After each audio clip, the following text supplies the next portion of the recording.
In 2004, Youths United brought a new event to the extreme sports calendar. Las Islas. Designing a quadrathlon around the natural landscape of the Canary Islands, they gave an open invitation for anyone to apply. The call didn't go unheeded.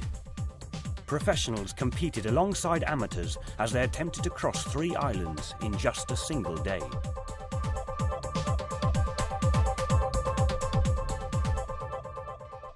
One year on, and the entry list has grown, as more and more people step up, eager to test themselves against the elements. We start from the island of La Graciosa, and from there we cross swimming to Lanzarote.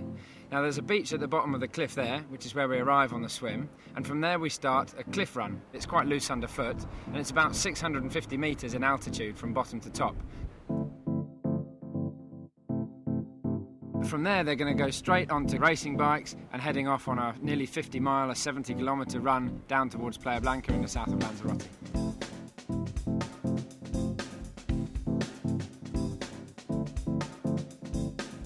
And then we all set off together in various different types of sailcraft across to Fuerteventura. The first people to set off will be the kayaks. Obviously they're the slower, so they have a bit of a handicap head start. And then all the other craft go together. There'll be Hobie catamarans and windsurfers and kite surfers as well. The idea was trying to get those 3 disciplines, with the cycling, the swimming and the normal triathlon disciplines, to mix that with the sailing discipline to make an exciting event.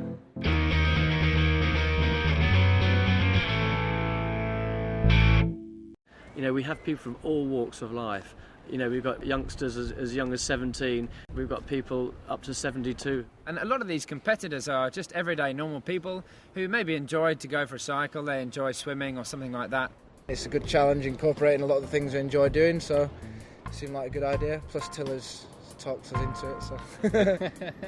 The elements is a big factor of why I live here, because of the wind and the waves. It gives you the opportunity to do these kind of events that you couldn't do in other places. I think the distance is attainable for most people. It's not like the Ironman where you have to train for 6 months or something before, or a year before. You know, if you put a bit of effort in, then most people with a sort of general level of fitness will be able to complete it. I mean, for me, it's a totally fun event for me. I know some people are taking it quite serious, but for me, I just basically want to finish it. I'm defending champion, but this year will be very hard. Will be a lot of very, very good athletes, especially swimming athletes. There are some very good windsurfers, but they are only specialized in windsurfing, so we will see in the end of the day. So I hope to end in the first 3, and we'll be okay. I'll try to have some fun also. Flying in to compete in Las Islas is kitesurfer and world wave champion Kirsty Jones. Used to competing around the globe as a kitesurfer, this will be her first attempt at a multidiscipline event and put her firmly into unfamiliar territory. Kitesurfing is just, fantastic in waves. You can use the kite to tow you into, much bigger waves than I'd go out surfing in. And you can do all the same things you can surfing, except you've got the kite to sort of power you along, and you can do jumps. The feeling of jumping on a kite, it's amazing, because it's actually a lot more graceful than a lot of other sort of sports where you jump. For instance, windsurfing, you go up very fast, you come down very fast. Whereas kitesurfing, you can like float and fly.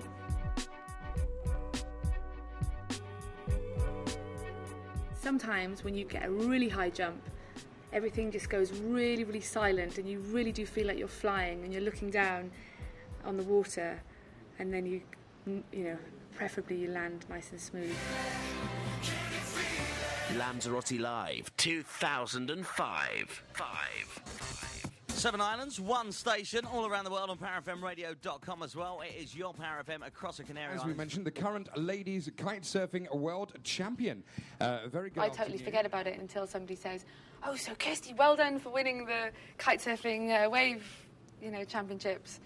But at the end of the day, it doesn't make me feel any different, winning, sort of becoming a champion or anything like that. I think it's what you get out of the sport that you're doing.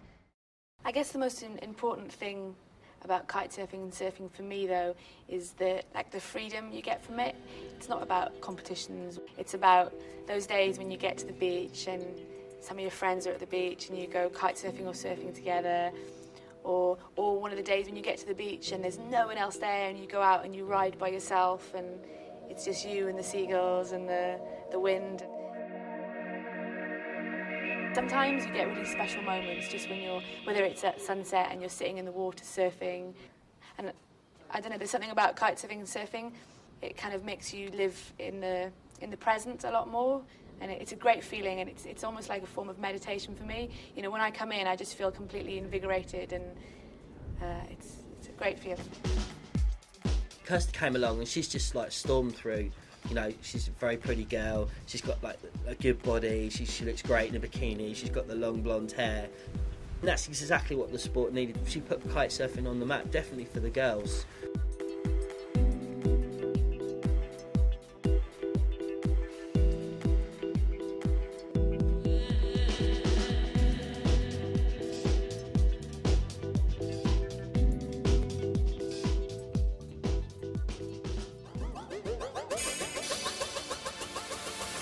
Quite worried about the Tres Islas because I have never done anything like this before, but I've never pushed myself in like a triathlon type event, let alone a triathlon event with a kite surf at the end.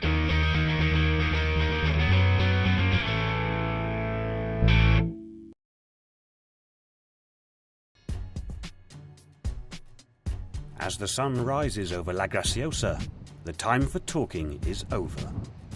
With barely time for breakfast, more than 100 competitors, racing individually or as teams, gather at the harbour for stage one, the swim.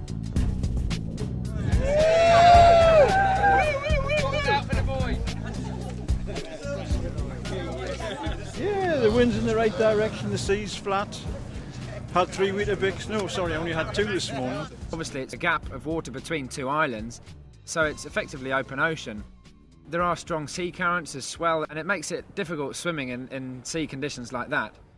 The psychological side of it is very important because you may find you've got people of the same level of fitness, and yet someone's prepared to go that little bit harder and dig in when they feel like giving up, which is what your body is always telling you to do, to slow down. There'll probably be a few egos there on the rampage to start with, but not really. We're all friends before and afterwards. And during the race, people will stop if you're try and help you if you're in trouble, but not for too long. 5, 4, 3, 2, 1.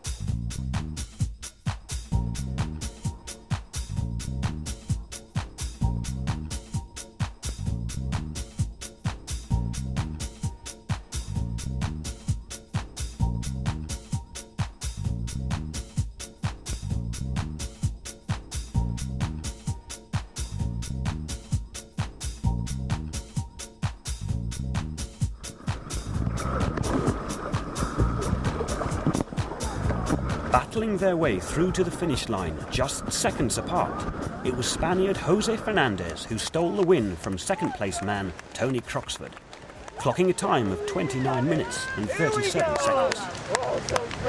I find it a little bit hard. It's normal, it's a long swim and it's a little bit windy with some waves. Apart from the rest, it's okay.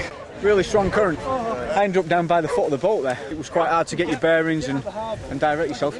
First time I've done it, and I'm glad to be on shore, to be honest with you.